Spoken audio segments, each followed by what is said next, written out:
Halo teman-teman semua, ketemu lagi dengan Bimbab. Wow, Piala Dunia sudah usai dan hanya tinggal kenangan yang luar biasa, sahabat Bob. Sekarang kita memasuki istirahat dan lanjut dengan yang namanya Liga-Liga Eropa, Liga Italia, Inggris, Prancis, Spanyol, Jerman, semuanya akan dimulai awal tahun 2023, sahabat Bob. Silakan sebelum gua mulai subscribe dan klik loncengnya. Thank you. Sahabat Bob, ya sebelum-sebelumnya gua ada bikin video tentang bagaimana kondisi Inter, terus bagaimana tentang bursa transfer, ya. Ternyata sahabat Bob, ya, Inter dengan Atalanta sangat serius, ya, untuk mendapatkan Scalvini dengan Fabians, ya. Ini barusan gua baca di tutomercato.web.com, ya, bahwa terjadi yang namanya intensitas antara agennya Scalvini dengan manajemen Inter, ya. Ini udah beberapa kali pertemuan dan bahkan Atalanta juga sangat menyukai metodenya pertukaran dengan Fabian, sahabat Bob, ya. Fabian ini kurang lebih dihargai sekitar 14 sampai 20 juta, sementara Scalvini dihargai sekitar 40 juta. Makanya kenapa gitu loh Inter begitu serius. Jadi memang Scalvini ini diplot adalah sebagai pengganti untuk masa depannya Skriniar, sahabat Bob, ya. Jadi ini pemain yang masih sangat muda. Waktu dibeli ya samalah dengan umurnya siapa waktu itu, Bastoni, ya, sahabat Bob, ya. Jadi memang ini yang gue baca adalah bahwa memang ini yang yang diincar sama Inter, yaitu. Nah nih, Inter bertemu dengan agen Scalvini, ya. Inter telah bekerja selama berminggu-minggu untuk mendapatkan dua gitu loh. Kenapa? Giorgio Scalvini ini kan pemain Atalanta, agennya tuh bareng sama Alessandro Bastoni. Jadi Scalvini, ya, memang Inter benar-benar, ya seperti gua bilang di awal tadi, benar-benar serius untuk mendapatkan Scalvini. Ya kita nggak tahu bagaimana metodenya, ya dengan pertukaran dengan Fabians, uangnya dicicil atau apa, kita nggak tahu nih. Tapi Inter benar-benar menginginkan Scalvini untuk back masa depan Inter, sahabat Bob, ya.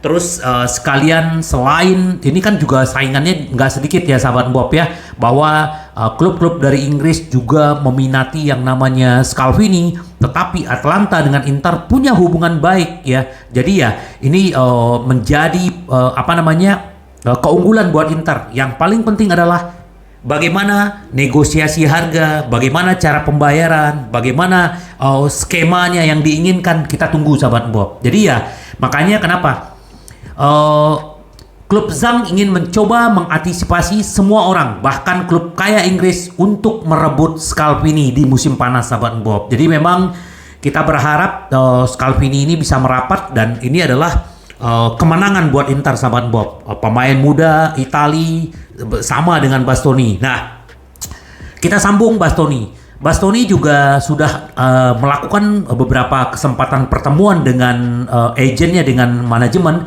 Dan manajemen sudah menawarkan perpanjangan kontrak 4,5 juta untuk sampai 2027, sahabat Bob, ya.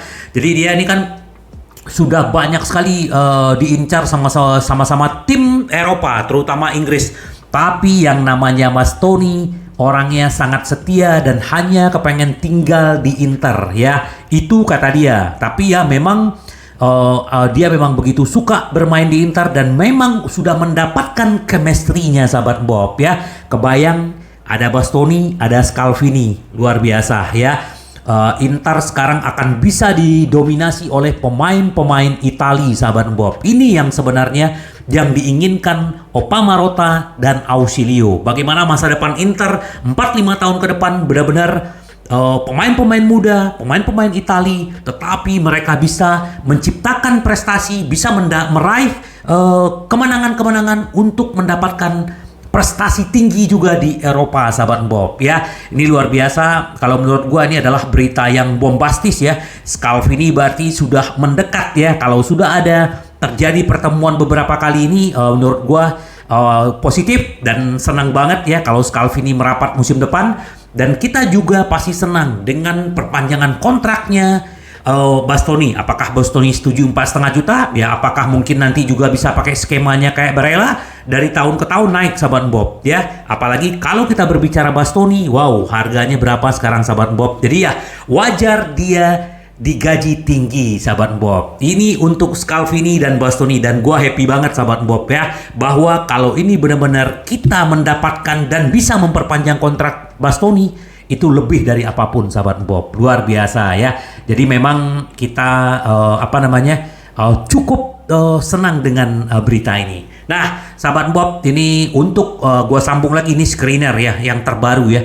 Kami masuk atau keluar, Inter mengharapkan jawaban pasti ya. Jadi memang untuk jam-jam yang menentukan untuk pembaharuan terberat Inter, yaitu Milan Skriniar ya. Seperti dilaporkan Gazzetta dello Sport, Inter mengharapkan tanggapan pada hari Natal setelah proposal yang telah diajukan. Sebenarnya, sahabat Bob, sebelum Piala Dunia harusnya sudah ada pertemuan dengan perwakilan Skriniar, tetapi sampai sekarang masih berlarut-larut. Nah, ini negosiasi sebenarnya belum dimulai. Setelah pertemuan kedua, Inter optimis telah menyebar ya sedemikian rupa sehingga kesepakatan sudah diramalkan sebelum Piala Dunia. Tapi apa yang terjadi? Nah, kita hanya menunggu apa yang akan terjadi, sahabat Bob. Yang paling penting adalah bahwa Inter sudah memberikan bolanya ke Skriniar. Apakah Skriniar mau memperpanjang atau tidak? Inter hanya perlu jawabannya ya, mau atau tidak ya. Di video gua sebelumnya gua juga bicara tentang Skriniar. Ini juga update terbarunya bahwa memang kemungkinan mereka bisa dalam minggu ini ada pertemuan, dan untuk Bastoni juga dalam minggu ini juga akan terus berlanjut ya. Begitu juga Scalvini, sahabat Bob ya. Ini kita berbicara 3 back tangguh ya. Kalau misalnya Skriniar pergi ya, kita mau gimana lagi? Mau nggak mau Inter harus mencari pengganti yang sepadan, sahabat Bob ya. Nah, tadi juga berbicara back, sekarang gue pengen berbicara tentang wingback ya. Robin Gosens dia bilang begini, selalu memandang Lothar Matthäus dan Klinsmann atas apa yang mereka lakukan bersama Jerman dan Inter ya.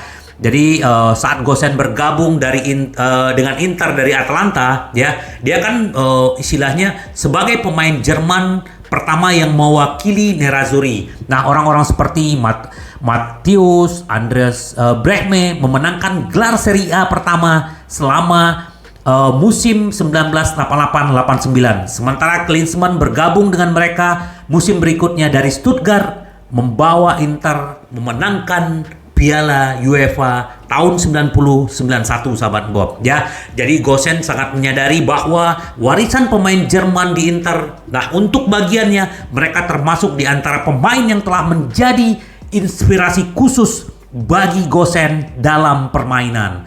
Saya selalu mengaguminya. Generasi pemain seperti Lothar Matthäus dan Jurgen Klinsmann, kata si Gosens. Bagi kami orang Jerman, mereka adalah idola karena mereka memenangkan segalanya bersama tim nasional Jerman dan juga bersama Inter. Luar biasa, sahabat Bob ya. Terus satu lagi berita baik buat kita semua, sahabat Bob, bahwa Ausilio sudah menyatakan Gosens not for sale ya, dia tidak akan dijual, sahabat Bob ya. Apalagi Ausilio bilang dia sudah melihat Gosens seperti sosok yang ada di Atlanta, sahabat Bob ya. Fisiknya, serangan dia, gaya bermain dia is back ya. Gosens is back, dan ini adalah berita gembira buat kita, sahabat Bob. Kenapa? Karena Gosens kalau gacor, wow ya. Gua rasa juga kalau bicara dengan Di Marco nanti, kalau dia Gosens ini seperti Atlanta, wow, Di Marco yang harus belajar sama dia, sahabat Bob ya. Jadi ini benar-benar sore ini kita mendapatkan berita yang cukup menggairahkan dan menyenangkan kita sebagai fan. Semoga aja, sahabat Bob, Gosen makin gacor, Scalvini kita bisa tarik, dan Bastoni dan Skriniar perpanjang kontrak sahabat Bob ya. Itulah yang kita harapkan sebagai fans, yang terbaik buat Inter dan juga pasti yang menyenangkan kita sebagai fans sahabat Bob. Sampai ketemu lagi dengan Bung Bob. Bye bye. Ci vediamo. Yes.